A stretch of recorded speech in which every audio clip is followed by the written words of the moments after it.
Mula sa mahabang biyahe, narating namin ang kanlurang Kabisayaan sa Distrito Eklesyastiko ng Iloilo South.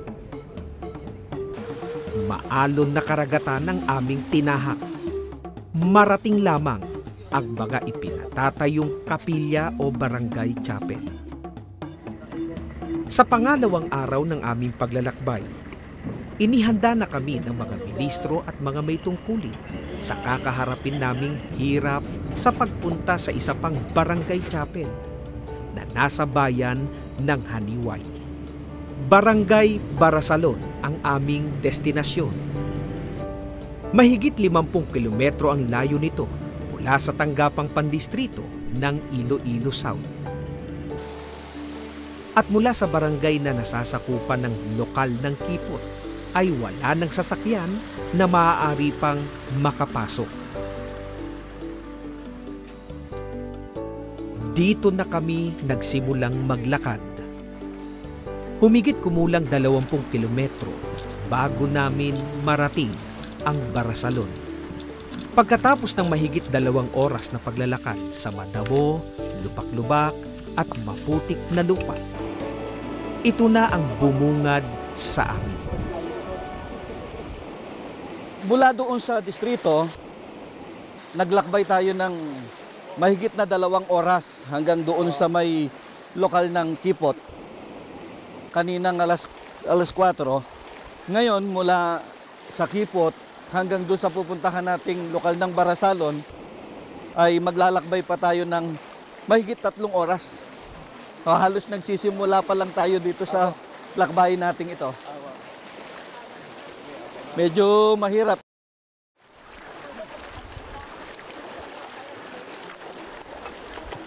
Mabato ang ilog. Madulas ang bawat pagyapak sa iba't ibang hugis at laki ng mga batong ito. Malakas ang agos ng tubig. Rumaragasa pasalubong sa aming mga paa.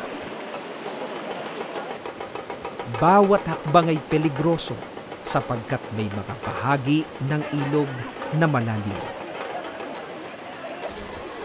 Lubid ang gamit ng mga kapatid sa tuwing delikado na ang pagtawid sa tubig.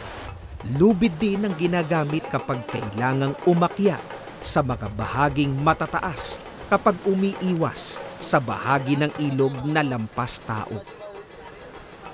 Unti-unti, dama na namin ang lamig ng tubig.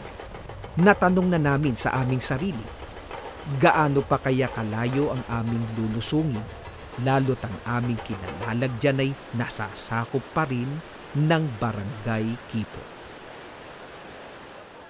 Dito nang galing yung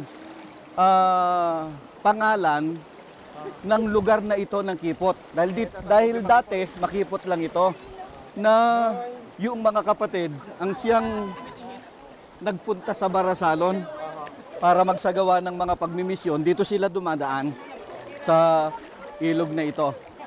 At mula dito ay tatawirin pa natin ng 18 beses itong 18 beses pa.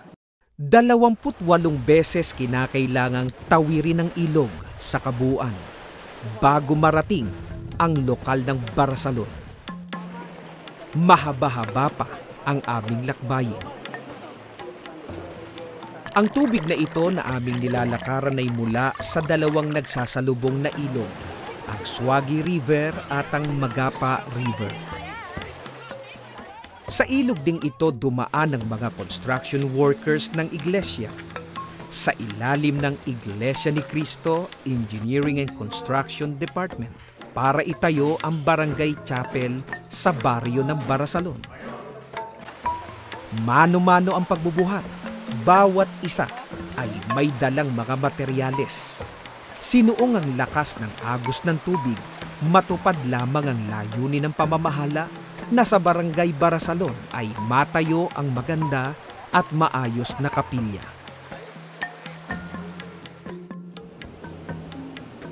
Sa patuloy naming paglalakad, dumaan kami sa pagitan ng malalaking mga bato na parang mga gusali sa syudad ang lapad at taas. Muli ay tatawid kami ng ilog. Hindi biro ang lakas ng agos. Sa ganitong sitwasyon, napakahalaga ng nakita naming pagkakaisa ng mga kapatid. Magkakahawak, tabi-tabi, handang protektahan ang isa't isa. At kapag mayroong sa anumang kadahilanan ay hindi na makaya ang paglakad at maging ang pagtawid, nakaabang ang mga kalalakihang kapatid, handang tumulong at magmalasakit. Ilan pang mga pagtawid ang aming ginawa na kahit halos ay babad ang kalahating katawan sa tubig, dama na namin ng matinding pagod at uhaw. Makitid na ang tubig, lamang na sa lapad ang lupa, tanda na malapit na kami sa dako kung saan ay nakatayo ang bagong kapilya ng Iglesia ni Cristo sa Barangay Barasalon. Sa paglalakbay pa lang, masasabi na nating hindi lang mahirap kundi napakahirap.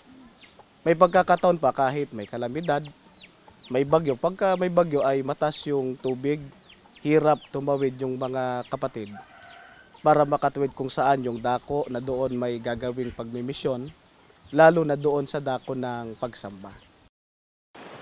Si kapatid na Susan Bioy ang isa sa mga unang bumaba sa ilog papunta sa Barasalon upang magmisyon o mag-anyaya ng mga taong makikinig ng mga salita ng Diyos. Nooy wala pang Iglesia ni Cristo sa barangay na iyon. Noong una, nang-misyon po kami sa Barangay Barasalon. Ang na-misyon po namin 8. Nung una naming disenado si Ka Louie Mendoza, matyaga po na pupunta doon sa sa Barangay Barasalon. Ang unang napabautismuhan po isang pamilya. Sa ngayon, na sila, may mga tungkulin na sila po. Nakatatag kami ng mga gawain sa ganitong Barangay Barasalon tungod sa awa namin sa mga kapatid na malayo naglalakbay sa pagsamba at sa hirap ng buhay. Kami nagtulong-tulong na magtatag ng mga gawain, pagmimisyon, pagdoktrina, hanggang maraming mga panauhin na naakit na makinig ng mga salita ng Diyos. Ako po yung unang Iglesia ni Cristo dito po sa lokal na ito. Noong wala pa pong pagsamba o lokal dito po sa lugar na ito, ay naglalakad po kami ng 17 kilometro para lang sumamba po sa kabilang lokal, which is sa lokal naman po ng Kipot. Ulan kag init dad, agwanta na namo dad. Bisan wala kami brad sang isa pa balon. Sang isa mo brad ginagutom kami brad sa dala namon pagto sa balay simbahan. Nagalakad gid kami bisa taas ang tubig. Nagalakad gid kami para makasamba kami. Sa kalayuan kami sa kapilya, kung hindi kami isip gid nga magmasigla kami, magbugnaw kami. Kung masagupa ng mga hirap, Diyos lang bala eh. Basta patuloy ang pagsimba. Importante, diyan ang kaluwasan tayo. Walang pagsidlan ng kasiyahan ang bawat kapatid. Ang banal na pagtitipon ay pinangasiwaan ng kapatid na Honorio Maglalang, ang tagapangasiwa ng Distrito Eklesyastiko ng Iloilo South. Galak na galak po ang mga kapatid sa malayong lugar po na ito. Dahil dati-rati po, kailangan silang maglakbay ng 4 na oras sa lokal ng Kipot para lamang po sila makadalo ng pagsambang Huwebes at Linggo.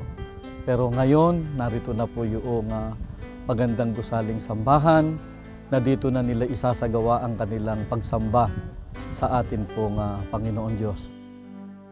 Kaya hindi matapos-tapos ang kanilang pagpapasalamat. Ang totoo, hindi lamang po sila, maging ang mga nakakakita nitong sambahang ito at ang mga malalapit dito ay nagpasya na rin po na magpadoktrina at umanib sa iglesia.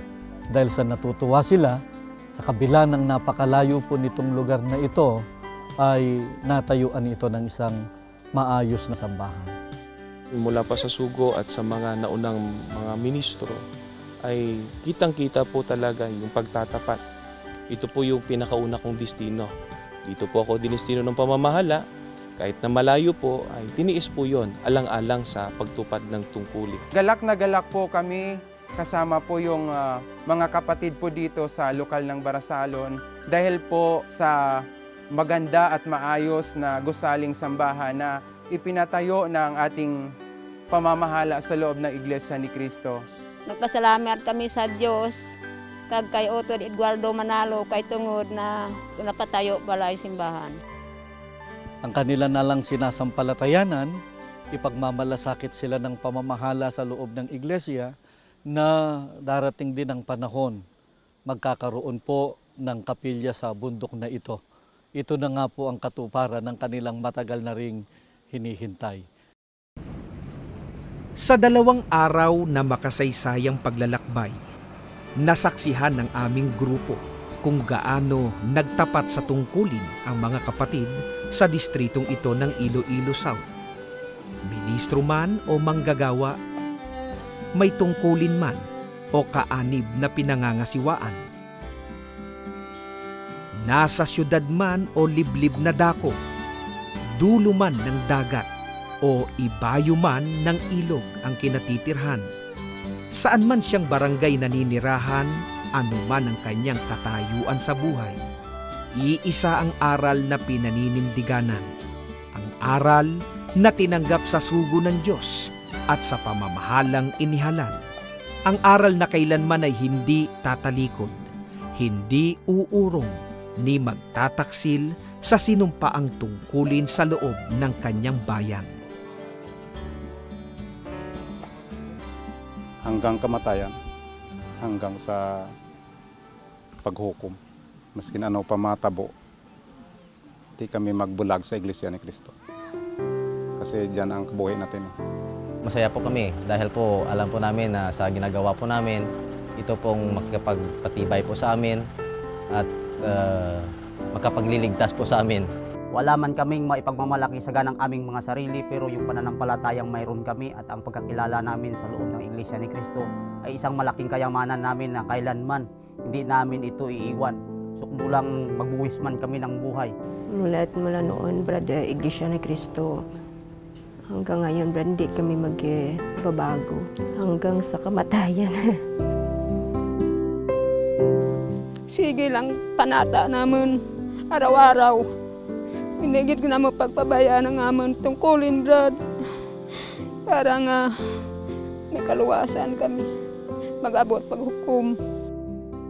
Amin pong ipinangako sa pamahala hanggang po sa dulo ng aming buhay.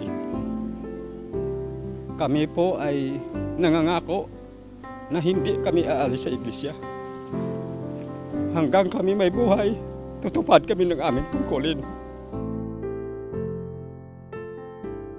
Isang makasaysayang paglalakbay sa isa sa makasaysayang distrito ng Iglesia ni Cristo. Kumakatawan sa makapal na bilang ng mga tunay na hinirang na nagtataglay ng tunay na pananampalataya. Mga anak ng Diyos na lalaki at babae na naninindigang habang sila'y nabubuhay, ihahayag at patutunayan sa lahat ng kinapal at sa Panginoong Diyos ang kanilang katapatan. Hindi sa tao, kundi sa Panginoong Diyos at sa Kanyang katwiran.